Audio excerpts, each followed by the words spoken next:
Salut et bienvenue sur Netagio, l'émission qui couvre l'événement sur la culture otaku depuis Tokyo.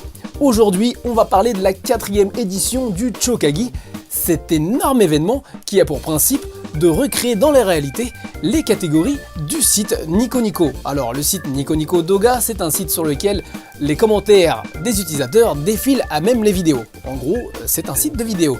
Alors j'ai été plusieurs fois, en fait j'y vais chaque année, depuis que cet événement existe, j'y vais chaque année.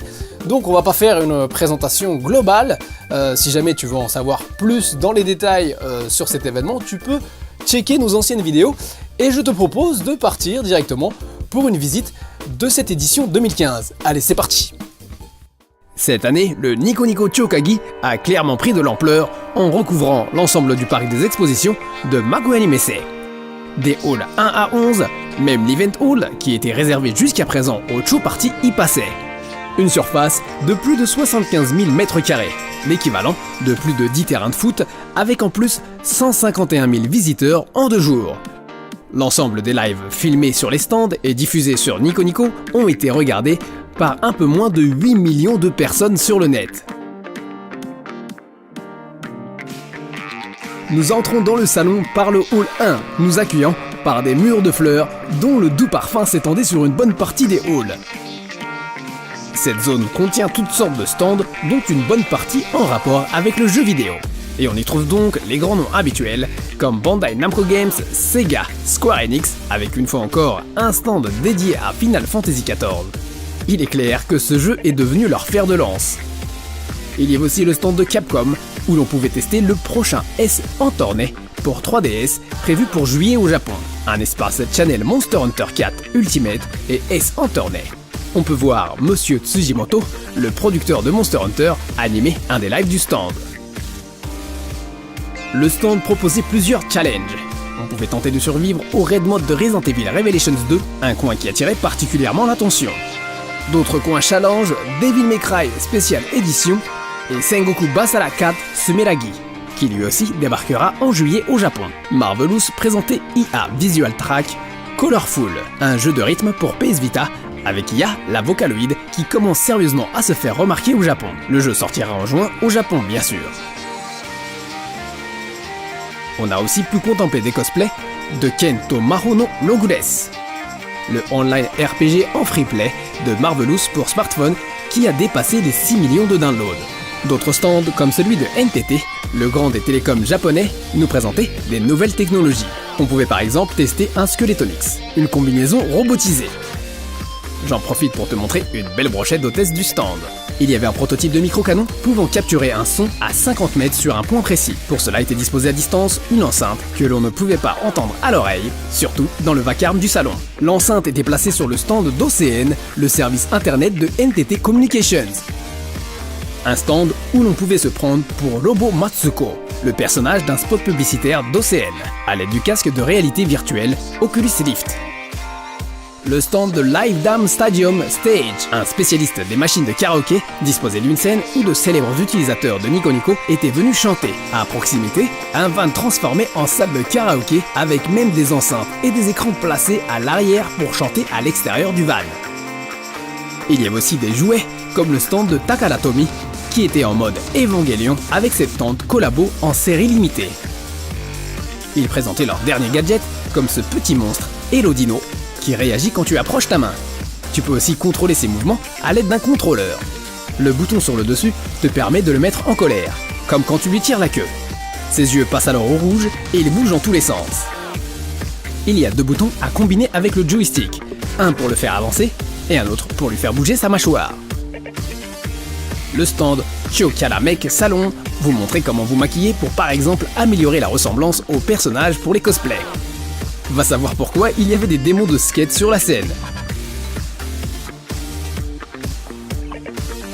Autour du stand, des cosplayeuses pour mettre en valeur les maquillages.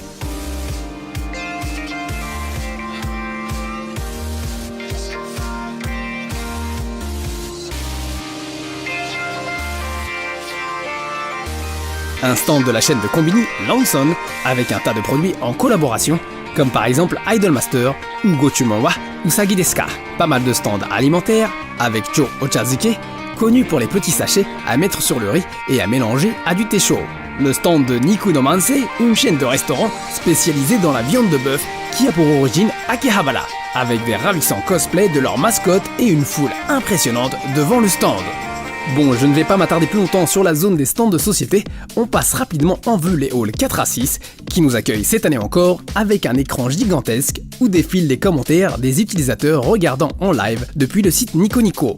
Une zone proche du contenu de l'année dernière, avec au centre le fameux temple pour demander des conseils aux internautes.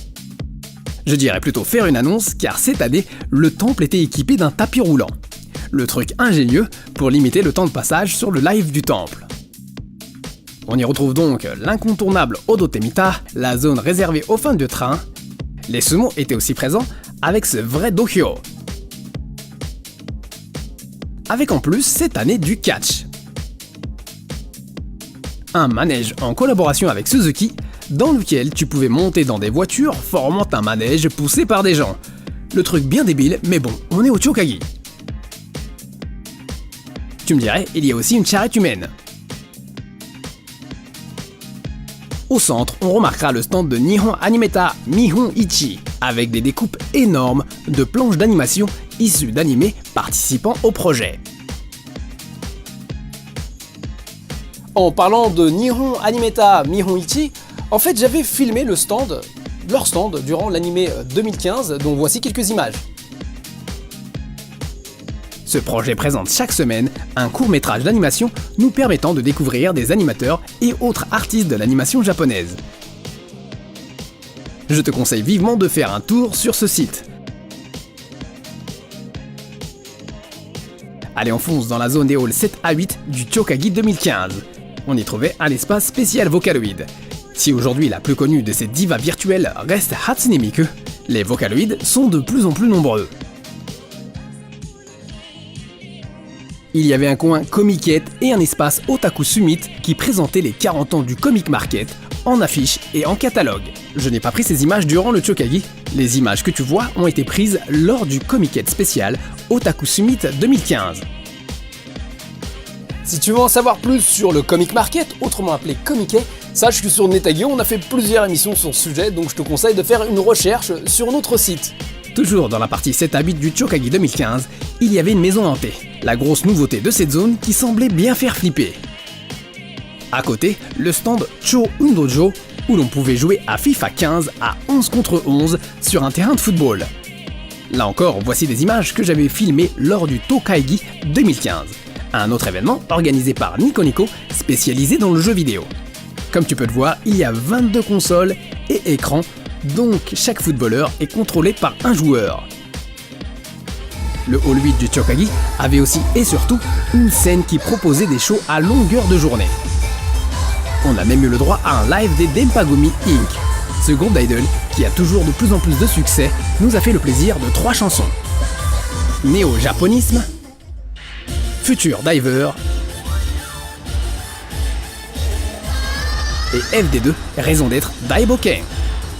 Si tu ne connais pas encore les Denpagumi Inc., je te conseille de regarder notre reportage sur fond d'interview. Au passage, elles seront présentes pour un live lors de la Japan Expo cette année, dans le cadre de leur tournée mondiale.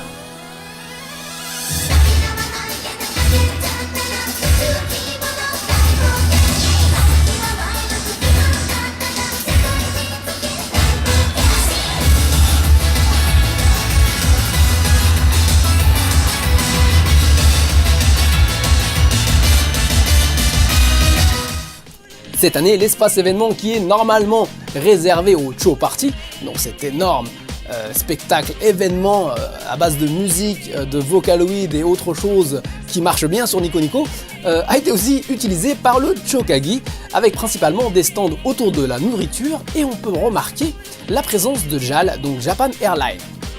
Passons la passerelle pour nous rendre de l'autre côté, au hall 9, 10 et 11, utilisé pour la première fois au Chokagi. C'est la zone où j'ai passé le plus de temps cette année. On finira donc l'émission ici pour te présenter plus en détail prochainement cette zone qui comportait du cosplay des Itasha, des robots et tout un tas d'autres stands.